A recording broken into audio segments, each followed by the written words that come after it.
এটা Lionel স্কালোনির expression ছিল Enzo Fernandez যখন গোলটা করলেন। 2 গোলে পিছিয়ে থেকে আর্জেন্টিনা 3-2 জিতেছে।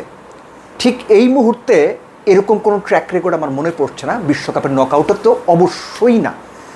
এই ম্যাচটা আর্জেন্টিনা জিতবে এটা অলমোস্ট অবিশ্বাস্য ছিল। 80 মিনিট পর্যন্ত 79 মিনিট পর্যন্ত যে দলটা গোলে পেছানো, 2 গোলে পেছানো। কংগ্রেচুলেশনস আর্জেন্টিনা, অন্তত এই পার্টিকুলার ম্যাচটা তারা জিতে একটা স্টেটমেন্ট দিয়ে দিল যে লেথার্জিক হোক, ডিফেন্সে সমস্যা থাকুক, উইঙ্গার না থাকুক, স্ট্র্যাটেজিক্যালি অনেক জায়গায় সমস্যা বিভিন্ন সময় হলেও আর্জেন্টিনার এই দলটা ম্যাচ বের করে নিতে জানে। Very well done, very well done. শুরু থেকে শুরু করি। আর্জেন্টিনার প্রথম যে গোলটা কনসিড করলো, আমি পার্সোনালি ফিল করলি ডিবক্সের ভেতরে যে ছোট বক্সটা আছে পেনাল্টি স্পটের পরে, এর মাঝখানে এরিয়ালি গোলকিপারের আই লেভেলের ওপরে যদি কোনো বল থাকে, goalkeeper should come out to grip or punch or fist the ball. আর্জেন্টিনার গোলকিপার দিবু মার্তিনেস তিনি দাঁড়িয়ে দাঁড়িয়ে দেখেছেন এবং 2 ডিফেন্ডারের মাঝখান থেকে defender, central defender Yasir Ibrahim goal করেছেন হেড করে। That was a bad goal to concede. Lionel মেসির পেনাল্টি মিস। খুব অনেস্টলি আমি বলি, পরপর 2 ম্যাচে একই রকমভাবে 2টো বাজে পেনাল্টি মারা লিওনেল মেসির সঙ্গে যায় না।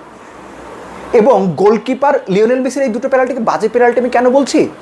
টপ কর্নারে না, বটম কর্নারে না, পাওয়ার কম, এবং গোলকিপার এই সমস্ত পেনাল্টির ক্ষেত্রে যেটা হয়, সাইডটা যদি ঠিকঠাক মানে ধরে ফেলতে পারেন বা ডাইভ দেওয়ার পর যদি মিলে যায়, এই ধরনের পেনাল্টি 90% ক্ষেত্রে সেভ হয়ে যায়। 2টো ম্যাচে অস্ট্রিয়ার সঙ্গেও এবং এই ম্যাচেও সেটাই হয়েছে।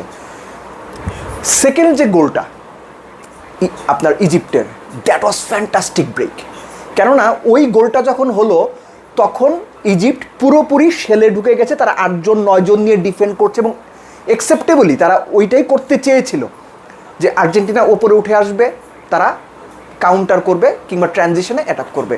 আর that was brilliant counter attack. আর্জেন্টিনার কোনো ভাষা ছিল না। এরপরই আর্জেন্টিনার পালা বদল, ট্যাকটিক্যালি চেঞ্জ। একজন ডিফেন্ডার এবং একজন মিডফিল্ডারকে উঠিয়ে একজন স্ট্রাইকার এবং একজন উইঙ্গারকে নামানো হলো। বেসিক্যালি একজন মিডফিল্ডার এবং একজন ডিফেন্ডারকে উঠিয়ে 2 জন ফরওয়ার্ডকে নামানো হলো। এবং তখনই হচ্ছে গেমের পাল্লাটা চেঞ্জ হওয়া শুরু হলো। তারপর তো বাকিটুকু আপনারা দেখেছেন।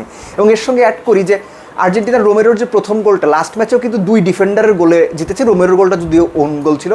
এইভাবে ডিফেন্ডারের গোলে ম্যাচ জেতাটা আর্জেন্টিনার সামর্থ্যের জানান দিয়ে আমি বারবারে বলে আসছি, এই দলটা যে শুধুমাত্র মেসি কেন্দ্রিক সেটা আমি মানতে নারাজ, কিন্তু বারবারই ডিফেন্ডাররা আপনাকে কিন্তু ম্যাচ বাঁচাবে না। পরপর 2 ম্যাচে হয়েছে। সো বোধ করি বিশ্বকাপে ডিফেন্ডারের কাছ থেকে গোল হিসেবে যা পাওয়ার আর্জেন্টিনা পেয়ে গেছে, বাকিটুকু ফরওয়ার্ডদের করতে হবে।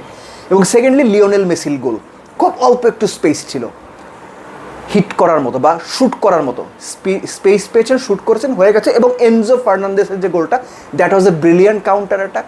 ট্রানজিশনে লতারো মার্টিনেজ রাইট উইংয়ে বল পাওয়ার পর ওয়েট করেছেন এবং এনজো ফার্নান্দেস সারা ম্যাচে আপনি তাকে খুঁজে পান নাই। আমি মোটামুটি নিশ্চিত, যখন হাইলাইট দেখবেন বুঝবেন, কোথাও তাকে খুঁজে পাওয়া যায় নাই। সময় মতো একদম জায়গা মতো দেখে শুনে হেড করছেন। এত চমৎকারভাবে দেখে শুনে হেড করে বল জালে পাঠানোটা, এটা ইনক্রেডিবল, এটা অ্যাকচুয়ালি ইনক্রেডিবল। এবং এর সঙ্গে আপনি মানিয়ে নিন মেসির পেনাল্টির পরে অ্যালেক্সিস ম্যাকালিস্টারের একটা দুর্দান্ত হেড, গোলকিপার সেভ করেছেন। ইউলিয়ান আলভারেজের একটা শট, গোলকিপার দুর্দান্ত সেভ করেছেন। এবং সবচেয়ে বড় কথা, মিশর যেভাবে খেলেছে এবং তাদের গোলকিপার যে পরিমাণ সেভ করেছেন, আর্জেন্টিনা অনেক আগেই গোল পেতে পারতো। কিন্তু আমার মনে হয় যে 2 দলই স্ট্র্যাটেজিক্যালি ভুল করেছে। স্ট্র্যাটেজিক্যালি ভুল 2 দলই করেছে। কেন বলছি আমি? অনেকক্ষণ তো মানতে চাইবেন না।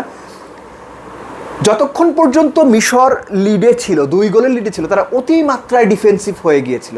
এবং হয় কি, অতিমাত্রায় ডিফেন্সিভ হয়ে গেলে আপনি যখন গোল কনসিড করে ফেলবেন, দের ইজ এভরি চান্স আপনি আরও গোল কনসিড করবেন। মিশরের ক্ষেত্রে সেটাই হয়েছে। আর আর্জেন্টিনা, আমি আবারও বলবো, এই ম্যাচ যদি আর্জেন্টিনা হারতো, লিওনেল স্কালোনির দোষ হইতো, দায় হইতো 100%। কার্লো অ্যানচেলোত্তির মতো, রবার্তো মার্তিনেজের মতো, যাদের কারণে পর্তুগাল এবং ব্রাজিল হেরেছে বলে অনেকেই মনে করেন, যদিও সেটা নিয়ে তর্ক আছে।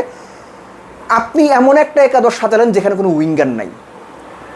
আপনি এমন একটা একাদশ সাজিয়ে ম্যাচটা খেলতে গেলেন যেখানে আপনি কোনো উইঙ্গার রাখলেন না, কখন আপনার Lisandro Martinez central defender left winger role play করছেন, কখনো তাগলিয়াফিকো প্লে করছেন, অর্থাৎ পুরো জিনিসটার সাস্টেইনেবিলিটি ছিল না।